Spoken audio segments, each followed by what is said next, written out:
Race realism, white identity, and National Socialism. Race realism is the biological worldview. It's a natural symptom of living in the face of diversity. White identity is a construct created by the negation of the negation.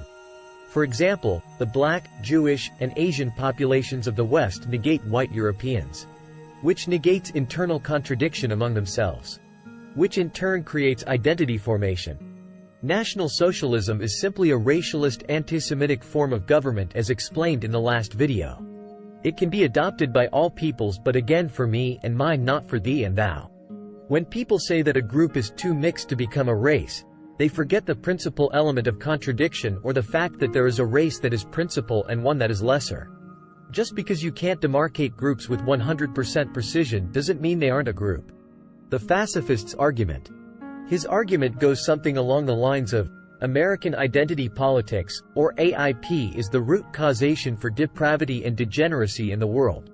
That European interest in American affairs removes their own personal identities and replaces them with an American-controlled one. He also believes that there is no such thing as a white identity, and that Americanization is a virus or cancer. Another crux of his argument is that Freemasonic elements in the British government created white identity and liberalism. What the Fascifist gets wrong. His arguments have some truth to them, but all in all, they are positively wrong. For example, he says, liberalism is antithetical to ethnic harmony. This makes little sense, as liberalism has no end to itself. It doesn't prescribe values to a population but can be used to propagate values. As explained in the last video, believing that America has no blood and soil is similar to belief in the Out of India myth. Both are baseless. America's Germanic elements, blood and soil, come from the women from England brought over to the North American continent when bringing their families over to the new land. Native Americans were displaced and killed, and the English settlers' population grew. If this isn't the material form of blood and soil, then what exactly is? He then claims that whiteness is an 18th century invention and says that whiteness is the reason America fell into the wokeness diaphragm. The sense of Europeanness, for lack of a better word, was always there. The Greeks, for instance, who came from the Dorian invasion, knew barbarians as more like them than Ethiopians and others.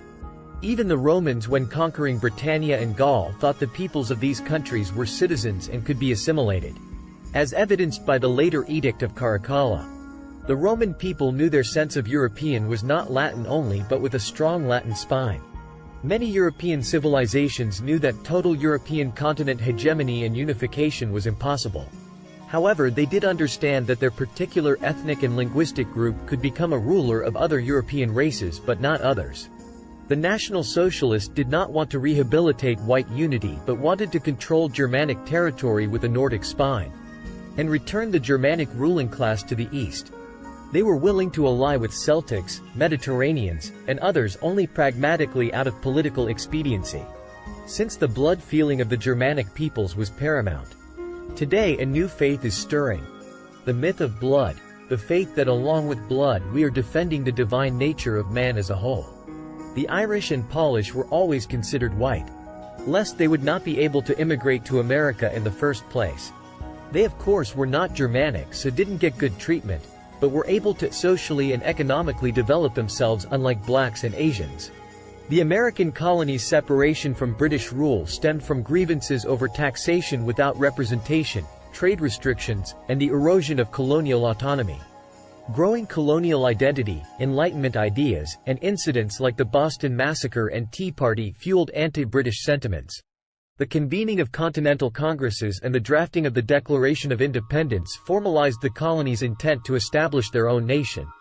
The American Revolutionary War and alliances with European powers solidified their struggle for independence, culminating in the birth of the United States as a self-governing entity based on principles of individual rights and self-determination. But it is fallacious to say the early Americans were not British. They by every inch were British, but of a different homeland. Every aspect of them was Anglo-Saxon and rooted in parliamentarian thought. Quote, "For, sir, what is it we are contending against? Is it against paying the duty of 3 pence per pound on tea because burthensome?